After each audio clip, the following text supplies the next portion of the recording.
As we move through the 1960s, ghost films would continue their trend of treating the ghoulish material in a more serious manner, with 1963's The Terror, a low-budget American horror film produced and directed by Roger Corman about a French soldier who finds a mysterious woman who turns out to be a ghost. It is famous for being filmed on sets left over from other AIP productions, including The Haunted Palace.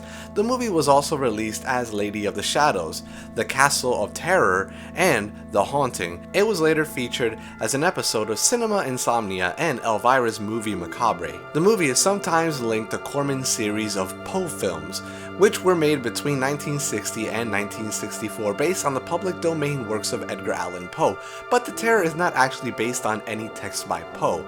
In the same year, we would get yet another Poe-centric entry with The Haunted Palace, a horror film released by American International Pictures starring Vincent Price, Lon Chaney Jr., and Deborah Paget in her final film role. The movie tells a story about a village held in the grip of a dead necromancer. The film was once again directed by Roger Corman and is often regarded as one in his series of 8 films largely based on the works of the American author Edgar Allan Poe. Although marketed as Edgar Allan Poe's The Haunted Palace, the film actually derives its plot from the case of Charles Dexter Ward, a novel by H.P. Lovecraft.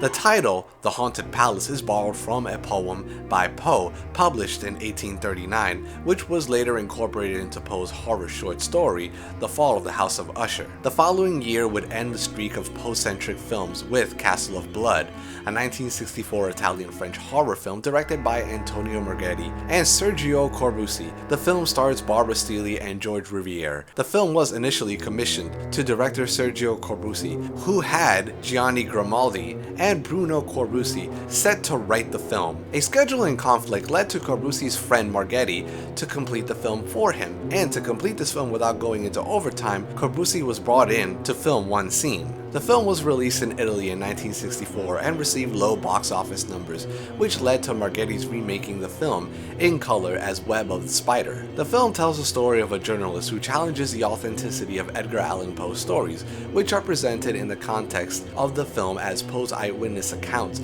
of the supernatural, not as literary fiction. To prove himself, Poe accepts a bet from Lord Blackwood to spend one night in a haunted castle on All Souls' Eve. The ghosts of the murdered inhabitants appear to him throughout the night, reenacting the events that led to their deaths. One of the ghosts then reveals that they all need his blood in order to maintain their existence. Barbara Steele plays a ghost who attempts to help the journalist escape. Join us next time as we continue traveling down the road of horror.